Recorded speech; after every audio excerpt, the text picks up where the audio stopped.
आज आम्ही चाललो आहोत एका अशा व्यक्तीला भेटायला ज्यांची ओळख ओल्डेस्ट आयरमॅन अशी आहे. बहारीन मध्य पूर्व देशात या स्पर्धा पार पडल्या आणि त्यांना हा किताब मिळाला. पुण्यातल्या मगरपट्टा IT पार्कमधल्या उंचच्या उंच बिल्डिंग्स आणि इथली मॉडर्न लाईफस्टाईल आम्हा सर्वांना परिचित होती. थोड्या वेळातच आम्ही गाडी पार्क करून त्यांच्या घरी पोहोचलो. मात्र याला घर म्हणावे की राजवाडा असा प्रश्न आम्हा सर्वांना पडला. कारण लिफ्टमधून बाहेर आल्यावर छत्रपती शिवाजी महाराजांचे तैलचित्र व तिथे असणारी शिवकालीन तोफेची प्रतिकृती, त्याचबरोबर लाकडी बैठक व्यवस्था आमच्या सर्वांचेच लक्ष वेधून घेत होती. घराच्या आत गेल्यानंतर तर जणू राजवाड्यातच आलो की काय असा आभास आम्हा सर्वांना झाला.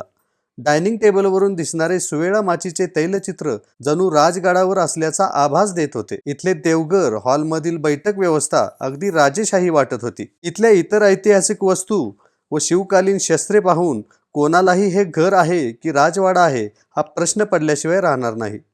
थोडा वेळ हितगुज करून झाल्यानंतर नाश्ता आणि चहा घेतला आणि बाल्कनीमध्ये गेलो. तिथले तुळशी वृंदावन आणि भिंतीवरील पेंटिंग मनाला मंत्रमुग्ध करत होते. श्री नवनाथ रघुनाथ झांजुर्णे हे 69 वर्षाचे आहेत. आयर्नमॅन म्हणजेच यांनी एका दमात 1.9 किलोमीटर समुद्रातील स्विमिंग, त्याचबरोबर 89 किलोमीटर सायकलिंग, 21 किलोमीटर रनिंग केले आहे. अशा या ग्रेट मराठी माणसाला आमचा सलाम.